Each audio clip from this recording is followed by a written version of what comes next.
Hey, everybody, welcome back to this Think Big exclusive. Looking forward to talking with Mike Todasco. Mike, it's great to connect with you.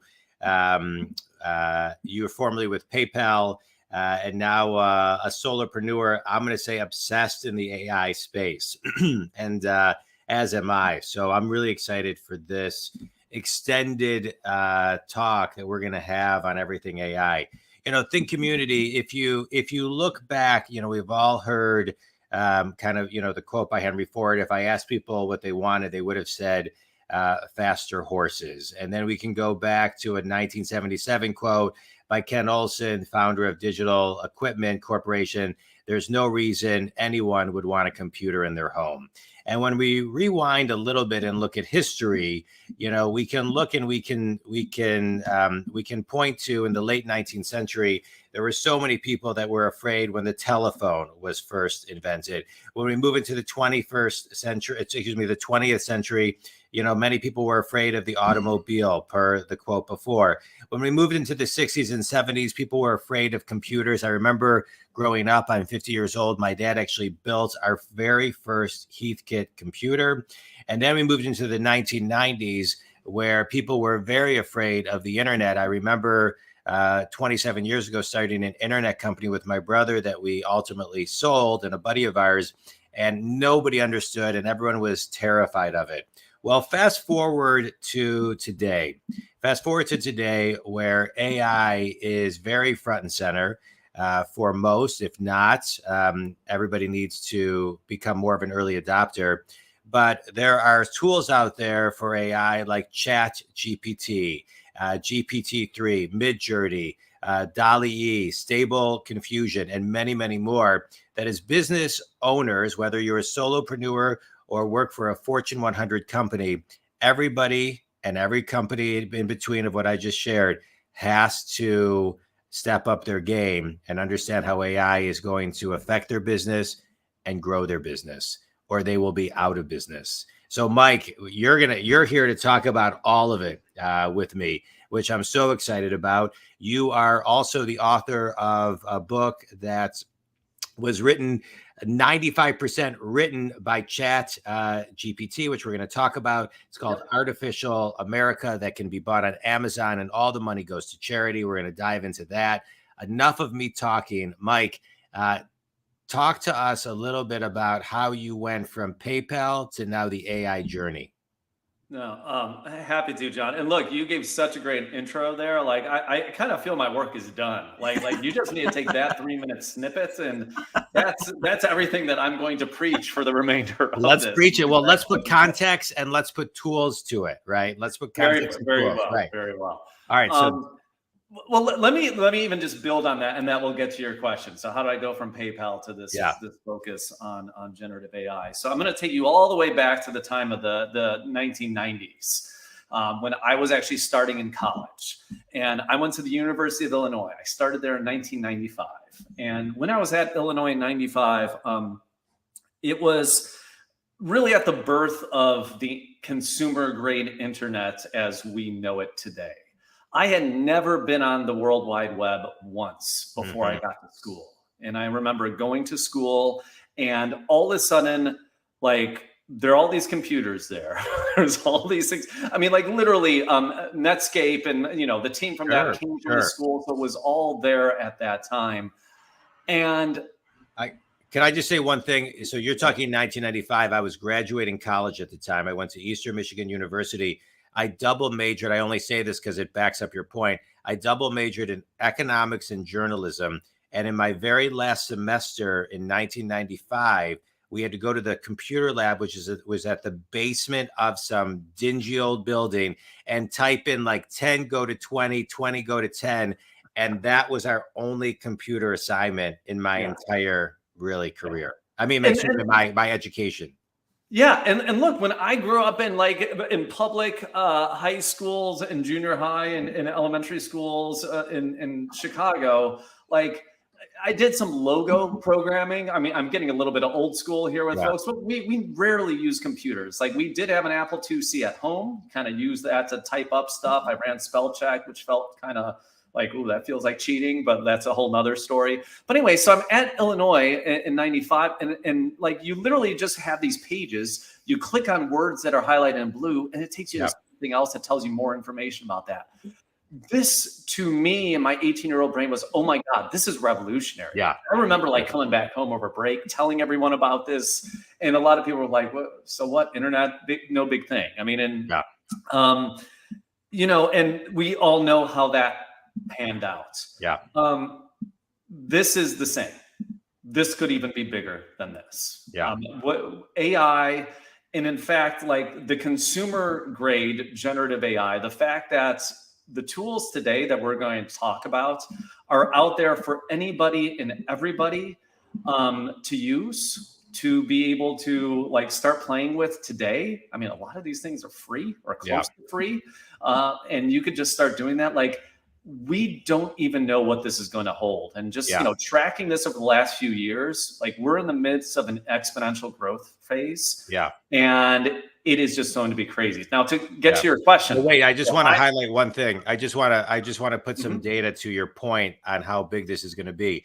You know, think community. It took Facebook and Instagram 2 years to get to 1 million users. It took Pinterest 5 months. It took Angry Birds 35 days.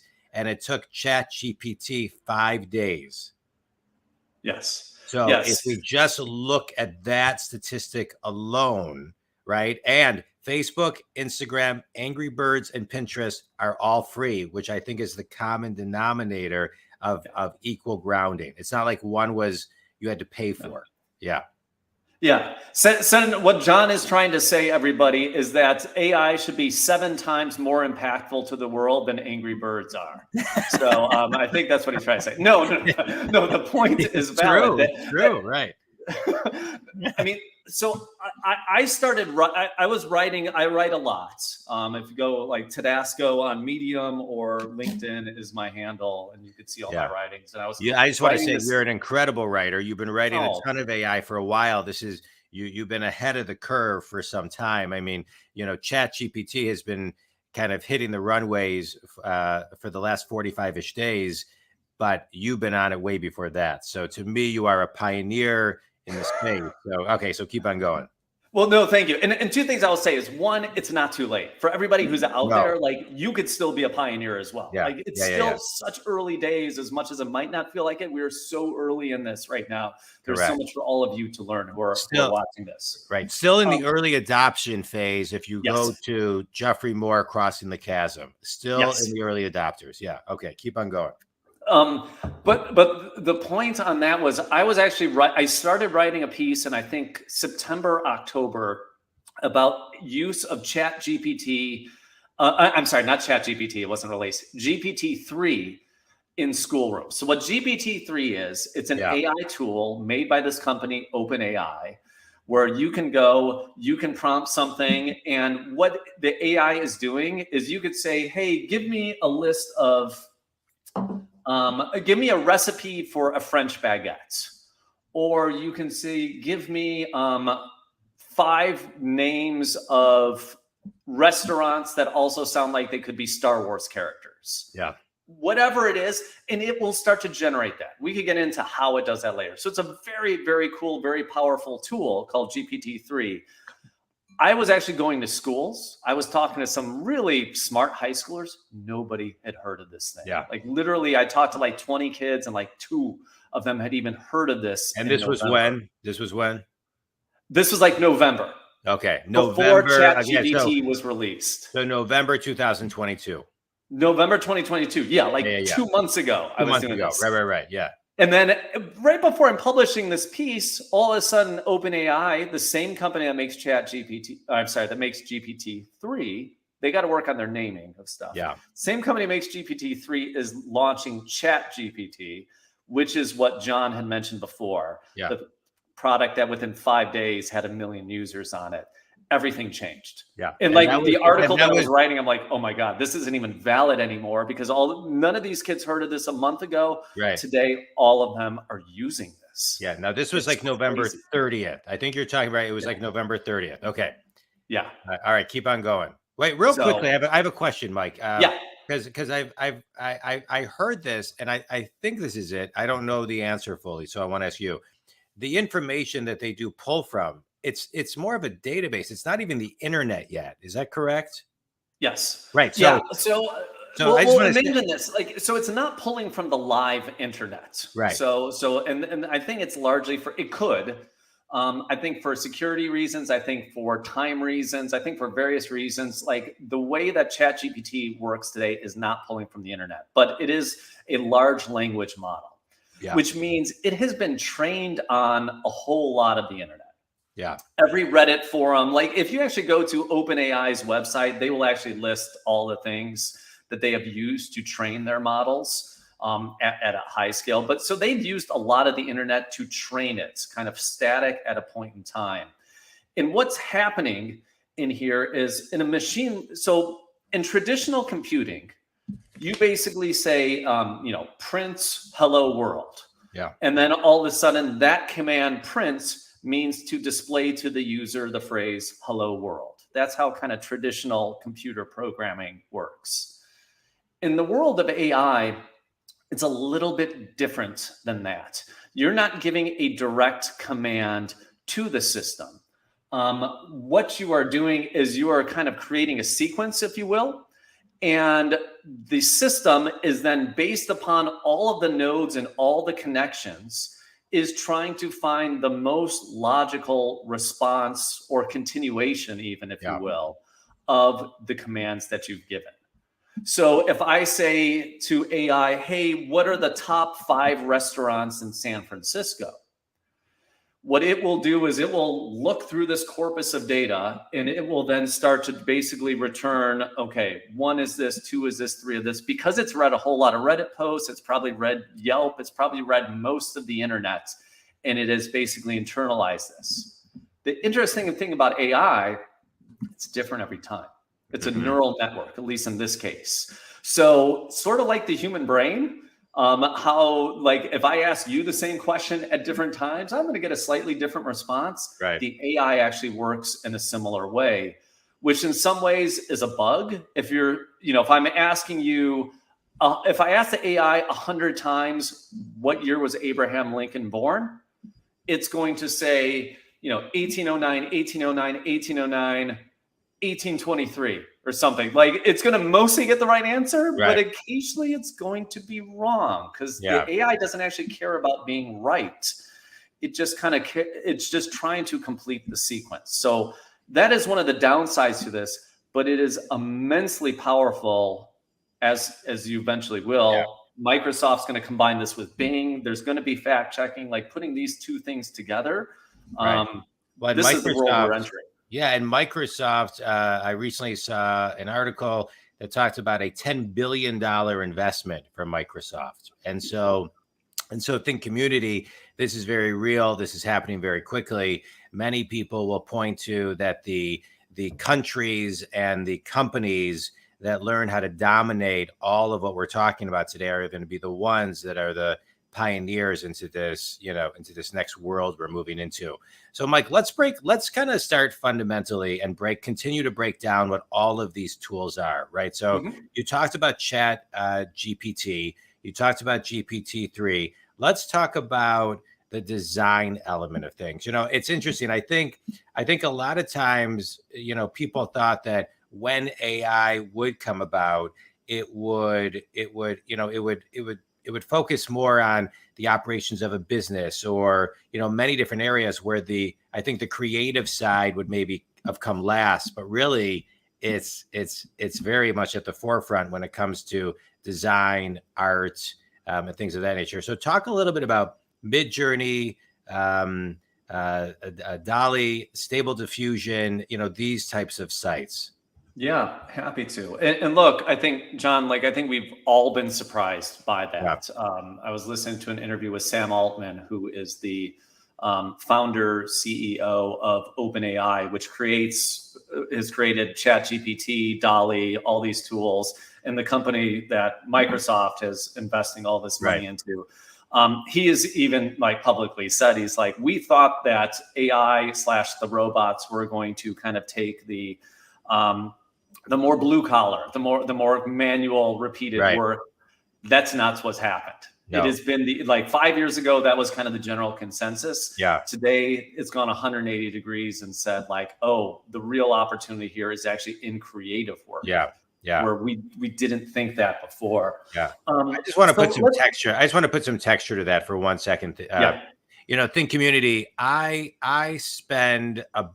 historically have spent about $10,000 a year on being part of the Forbes forum, which has been great. And then working with editors and writers to help me, because I can write, but behind every writer is a better editor. And I just canceled my Forbes. I think they're great, but I canceled it because all I'm doing now is doing a blog every single day on LinkedIn for my LinkedIn newsletter. It's been about 3.5 weeks. I've gone from 30, I think under 30, to close to 900 as of today, subscribers that organically subscribe to it. I take my 150 blogs that I've written over the last 7 years and then pepper them in using ChatGPT blogs and Jasper blogs that I can write in under 5 minutes. I take licensed pictures that my designer gives me, and I'm able to do something that used to cost me a lot of money for minimal minutes and really big impact. I'm already generating business off of my LinkedIn newsletter because of the consistency. So I went from spending about $10,000 a year to now I just bought Jasper AI for a year. That was $590, and ChatGPT is free.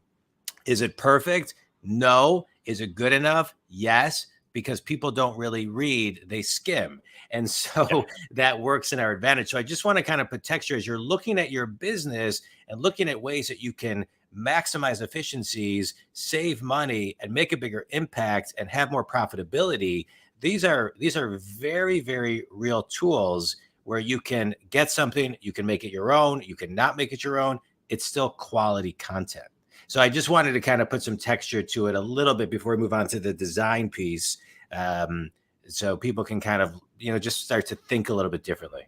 Yeah. And the thing is the use cases for these tools, which I'll get into, are limitless. Yeah. And I'm every day I'm shocked by, oh my gosh, I never thought that you could use that with AI. And that's the thing. When you have millions and millions of people starting to use these tools, sharing across like, hey, did you know you could do this? That's when, as a society, we are going to progress really fast. Right. Progress, whatever you want to call it. But I mean, like, there's going to be real efficiencies to this that are going to very, very quickly change how each and every one of us does business. And I don't think any business out there is immune. And I think the real superpower that people are going to wield is the ability to use AI. There's a quote, I don't know where the original attribution is to this, but you should never think that AI is going to take your job, but a human using AI is going to take your job.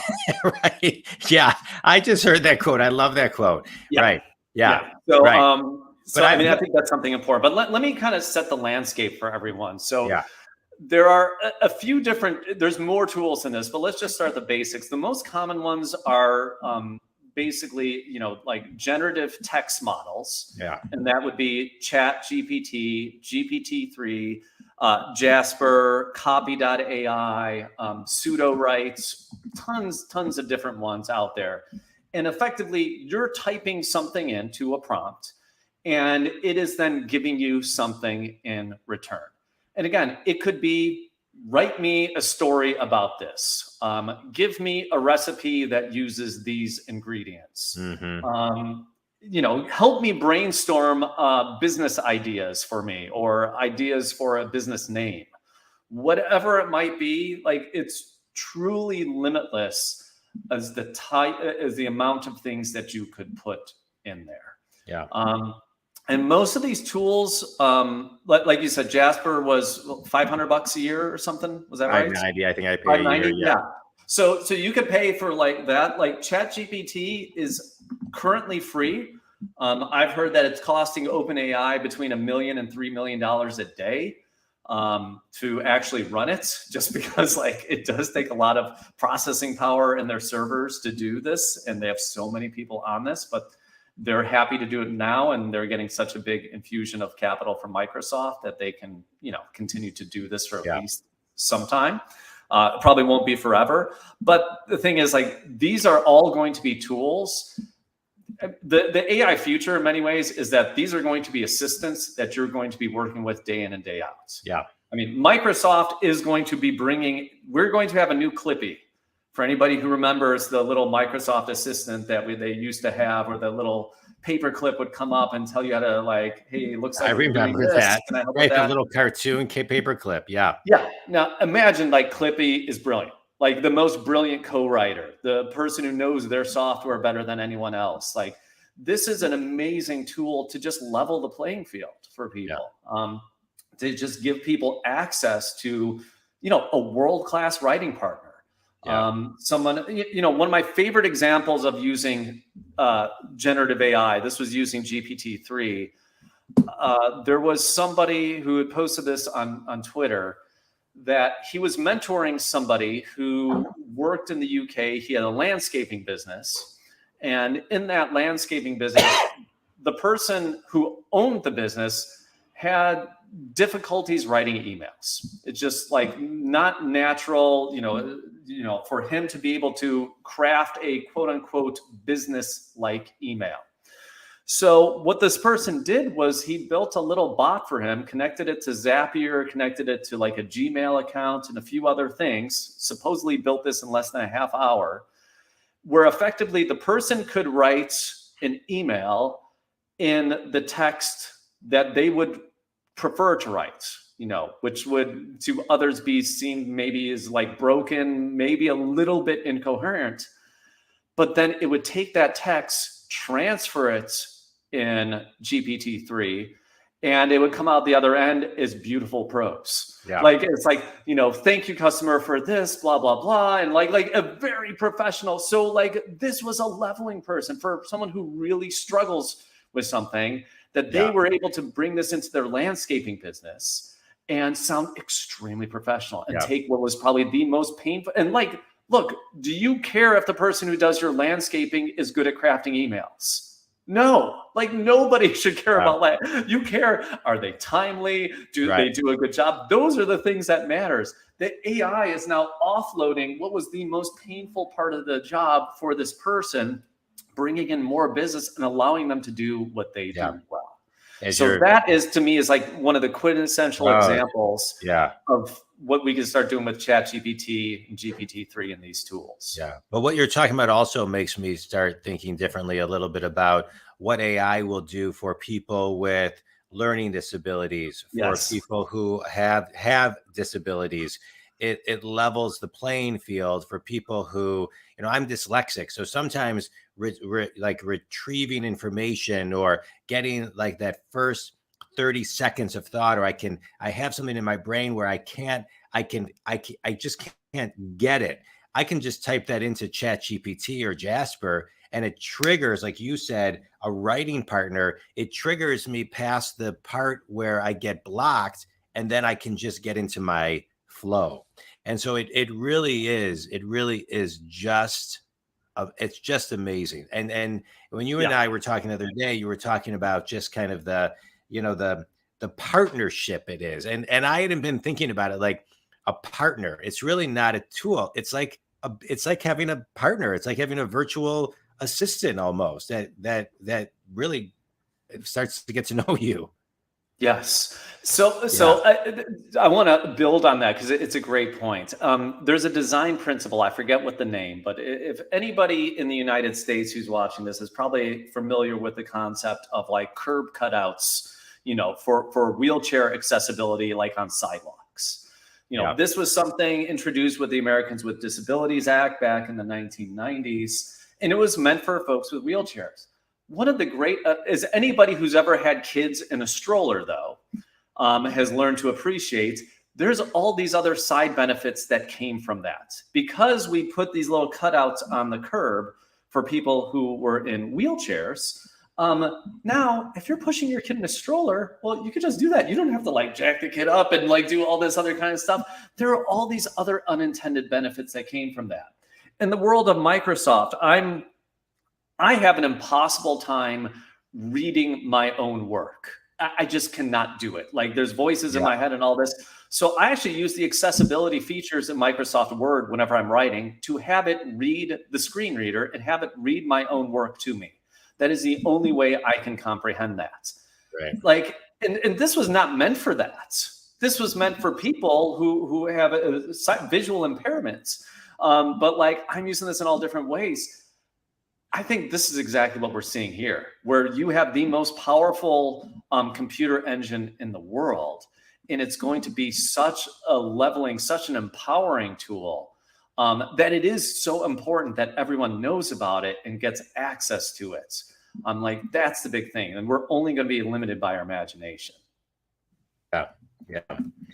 Yeah. And the imagination, as you're talking about that, it's like you're limited by your imagination. But once your imagination has the next level of awareness, it's going to keep on building on that, because it's just going to keep on taking you to just another frequency, another vibration that you can then build upon that. Talk a little bit about some of these websites that you can put in, two guys talking on a podcast, Van Gogh style, with, I mean, you can give so much details, and then it'll, whether it's a Van Gogh or Picasso or, I mean, it will spit things out within 10 seconds. Yeah, it's amazing. So ChatGPT, GPT-3, this was like, generative text. So it will actually generate text. You can actually do this with programs where you enter text, and it will generate art or whatever you want to call it. Some people object to even using the word art for this because it's a computer generating it. That's fine. But it is going to be generating images as part of this. So the major tools that are out there, probably the most famous is DALL-E. So DALL-E, which is in a combination of Salvador Dali and WALL-E, the Pixar movie. That's where that name comes from. And that's also OpenAI, which creates ChatGPT, GPT-3. Back in, was it September, I believe, a company called Stability AI created and open sourced a product called Stable Diffusion. And the significance of this is like anybody anywhere in the world can download Stable Diffusion, use it, modify it, do whatever they want, and do it for free. Now you need a really powerful computer to do it, at least as of today. But that's going to change. And then the one that, frankly, I've been using the most recently is something called Midjourney. Midjourney is a private company that runs this. And I've just found it probably, at least as of today. And look, this can change in a couple weeks. Like, this has changed. Midjourney a few months ago wasn't my favorite tool. They released a new version. I'm like, this is just incredible. But it's just another tool out there that you could put in any prompt that you want, and it will generate things. So this could be, hey, like, I want to generate a new business logo. Like, tell me what I could do with that. Or it could be a picture. It could be art for an article that you're writing. It could be clip art, or maybe not even clip art or images for a website. And you just put in the prompt, you say, hey, I want a photograph of two people sitting around a computer laughing. And it will give you versions of that. And if you don't like versions, then you just reiterate again and again and again. Again, it's only limited by your imagination. The tools are not perfect, but, so hands are, if you really look closely, like you will rarely find 5 fingers on a hand, at least with some of the tools. Eyes aren't always right, but sometimes they are. And here's the reality of this. A year ago, the tools were horrific compared to today. A year from now, like, you can't tell me that AI is never going to be able to make hands and feet correctly. It will. It will learn. Like, these models, the bigger they get, the faster they learn. They're just getting better and better. And it's really cool because like, it just is a way to play with creativity. Like I will sometimes like put in a prompt that says, draw me a 6-dimensional object. Well, that's like not something a human being can even fathom. Like we see the world in 3 dimensions. What does a 6-dimensional object look like, especially in 2 dimensions? The computer can do that. It doesn't mean it's actually what it is, but it's a great way to just spark ideas and creativity by just using, I will use these computers, I will use these tools 5, 10 times in a given day where I'm just popping on them and just like trying something. And it's a way to just extend your own creativity, to bring you down new paths, to remove writer's block, all of these things. They're just amazing for it. Yeah. Think community, as I'm sitting here listening to you talk, I'm thinking, it was 40 years ago, 1983, the movie War Games, where the computer, want to play a game and, it seemed so far away. Well, fast forward to today, not so far away. But I want to talk to you a little bit, Mike, about the following. So you have, what seems to me is computers will never be able to compete on IQ, right? They'll always, from an IQ standpoint, be smarter than us. They'll be able to, take an ACT or an SAT in under 5 minutes and get a perfect score. Yeah. But how we compete as humans, to me, if we're really paying attention to where the world is moving, to where AI is taking us to, then we have to be in growth mode, right? So we have to be in growth mode and tap into ways that we are, we can't be replaced. To me, those areas fall into EQ, emotional intelligence, SQ, spiritual intelligence, RQ, relational intelligence. So from your eyes, as you're living in both worlds, because you and I met, you were, always consistently gracious to me within the walls of PayPal. And I watched you in your world with, running the head of innovation, with very, very forward thinking people, and you leading them and guiding them to different levels of thinking. And so I watched you and the use of your RQ, EQ, SQ with your team. But now, how do people really kind of zoom in and really elevate those elements of themselves so it's not just IQ to IQ? Yeah. I was thinking of this analogy just the other night. I'm a huge fan of the Golden State Warriors, and Steph Curry is our fearless leader of the team.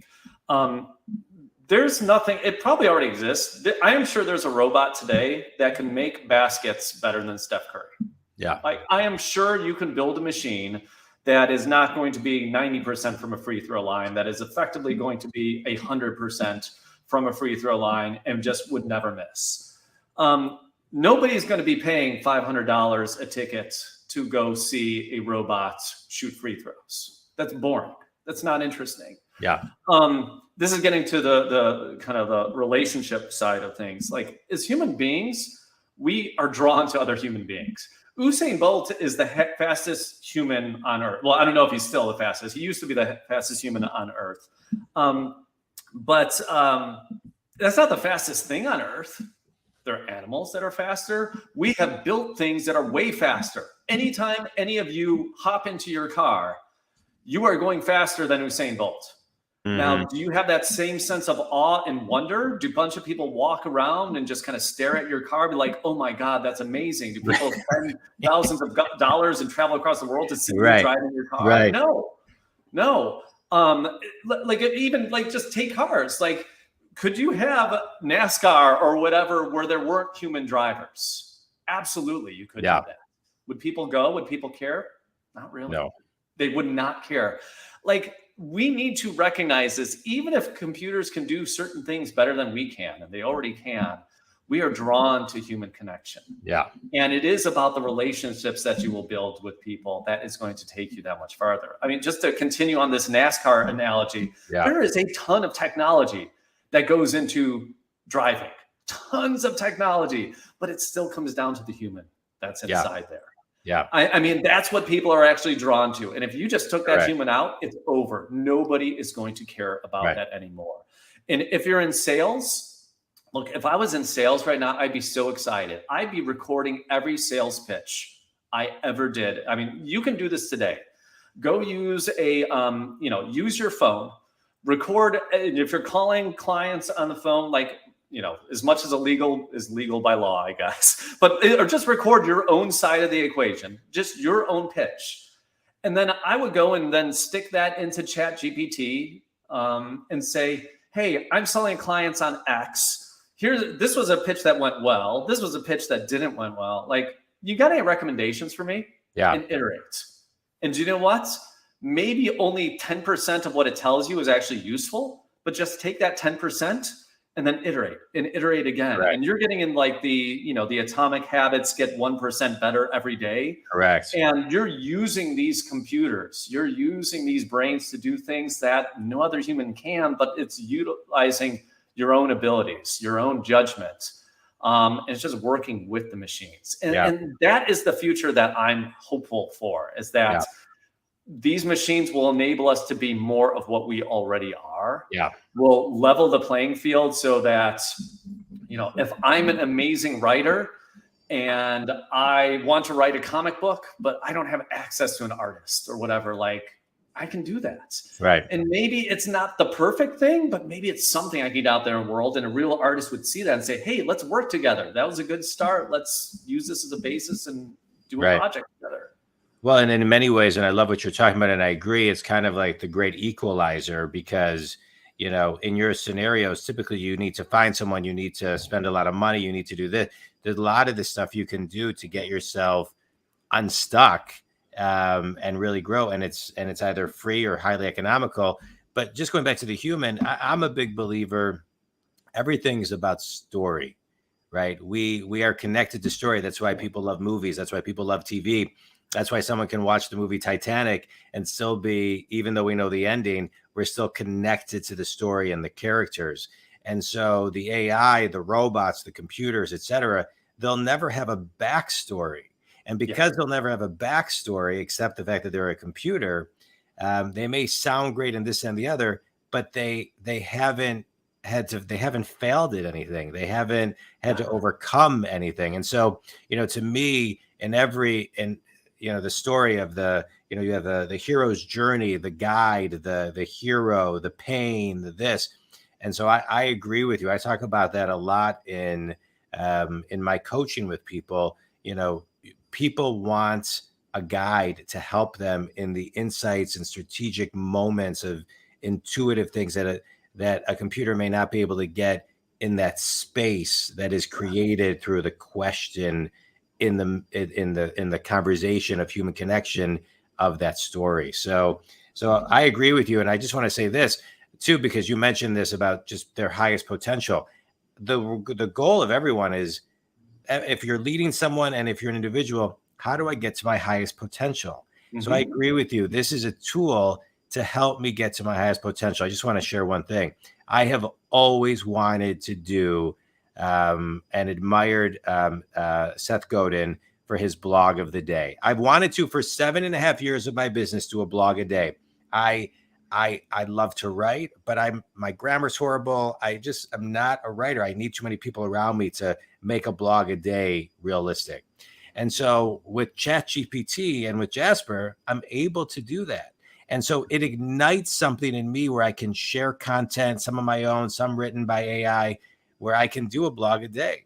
And it gets me to a different frequency where I can actually help people on a different level in my coaching. Yes.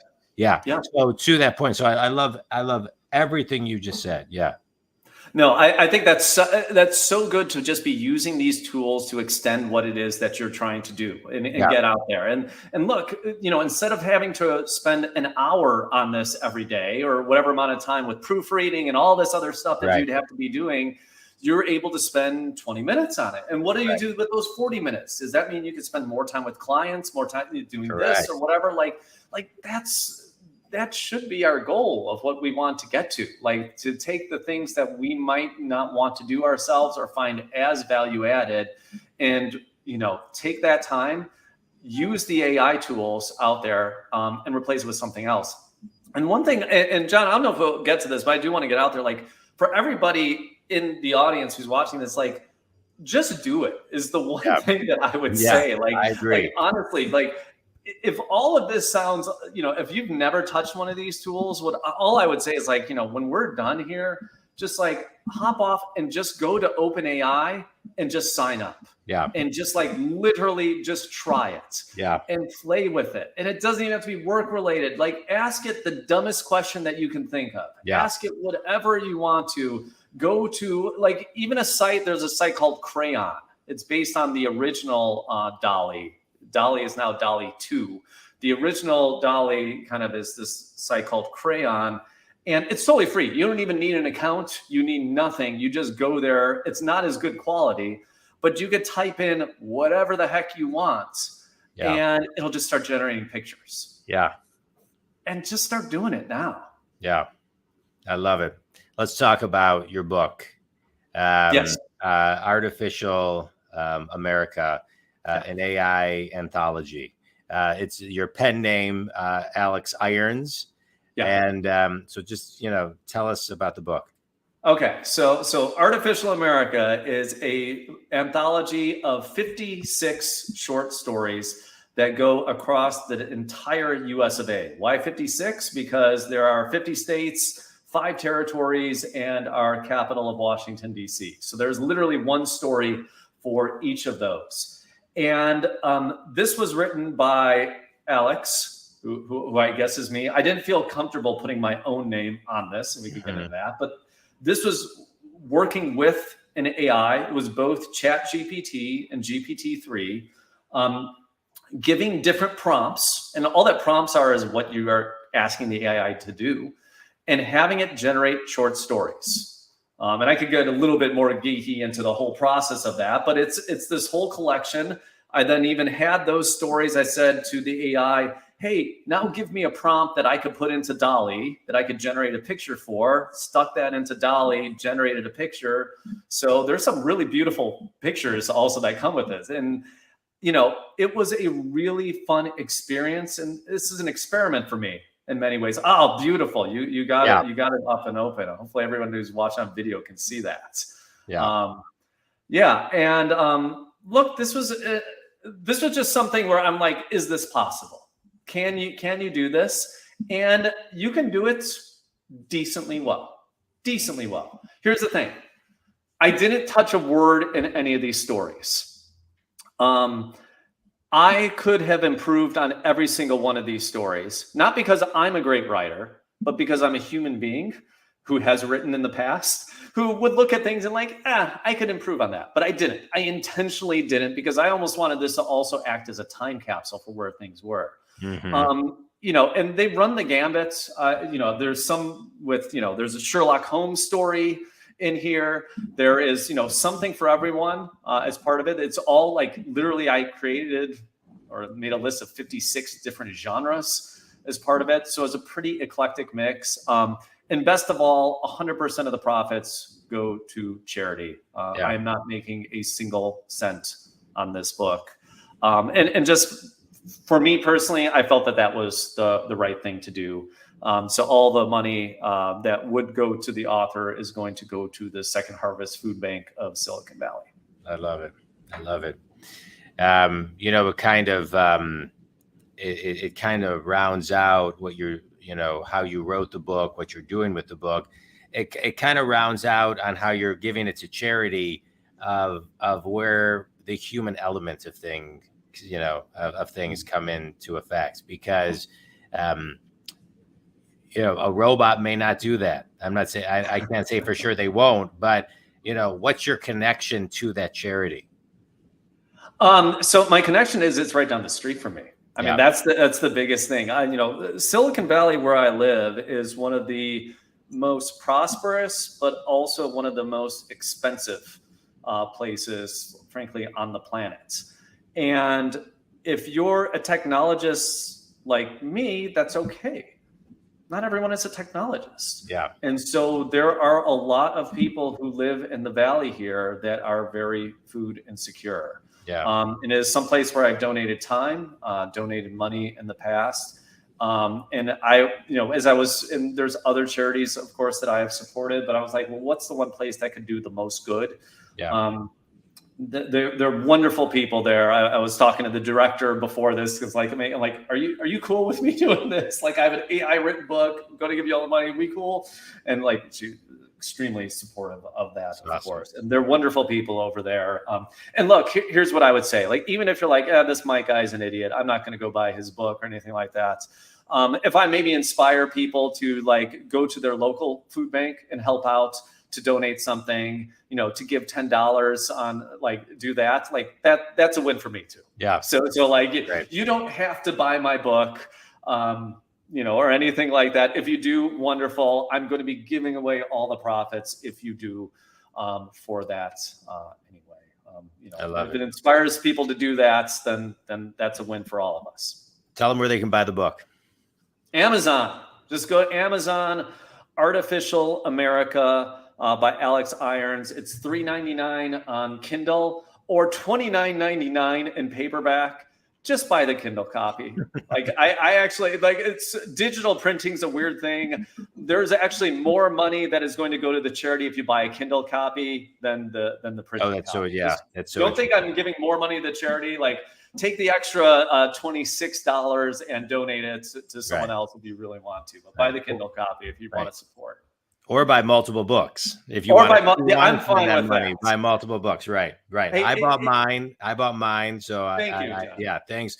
Look, and anybody, like, if you buy enough copies, maybe we could have Alex Irons come out and give a talk at your work or do a virtual talk somehow. That's great. That's great. That. All right, Mike, quick speed round. You ready? Yeah, let's do it. All right. Any books, TED Talks, additional guidance you can give people to learn more about AI that has and continues to help you? Oh yeah, a good guy. I'll even say a friend of mine. I was on his YouTube recently, David Shapiro. He has a YouTube channel. That's where I learned. It's a little bit on the technical side. Now, I'm not an engineer or technologist. I want to put that out there for everyone. Like, I know tech, but I actually don't code. So his channel might be a little bit tech, but it's really good. And he's probably one of the most prominent people that I have seen out there explaining how AI works and so forth. Another one that I'm reading I just started. It's on my, it's on my Audible. It's called Being You by Anil Seth. And it's a lot about just what makes us human. Book? Well, sorry, say again, John? Is that a book? Yeah, it's a book. Yeah, I'm doing it on Audible, but I think there's hard copies as well that you could get. So Being You by Anil Seth, I've been really enjoying that. And that's another one that talks about AI or just what's the difference between human and machine, so forth. Okay, good. Tell everybody what a good first step. I know you mentioned this earlier, but a good first step. Oh God. So honestly, the step, like, first thing, like, literally the second you get off here, click over to, I would start with Crayon, CRAIYON.com. Yeah. Hopefully I'm spelling that right. There's an AI in there. It's a little bit off, but like, honestly, just go in there and type in the prompt. Like literally put in the first thing that comes in your head, or say like, I don't know, Dwayne Johnson, The Rock, solving a Rubik's Cube. There. Yeah. Like put that in there and see what it gives you. That's your training wheels. And like, once you've done that, you've literally done more in AI than probably 99% of the world population at that point. So you are actually starting to become a creator then. And from there, maybe go to OpenAI's website, sign up for an account, play with ChatGPT, try that. Like, it's just exploring, just guessing and checking. And you will start to figure all these things out soon enough. I love it. Mike, how can people follow you? Probably LinkedIn is the best place for me. I'm just Todasco, Todasco is my username on LinkedIn. I post probably weekly or so. I have an AI newsletter, and it's all very consumer friendly, very much down to earth. And people can just always message me directly as well. Mike Todasco at Gmail is my email if you want to even just shoot me a note. Always happy to talk to people and help folks out in this world. I love it.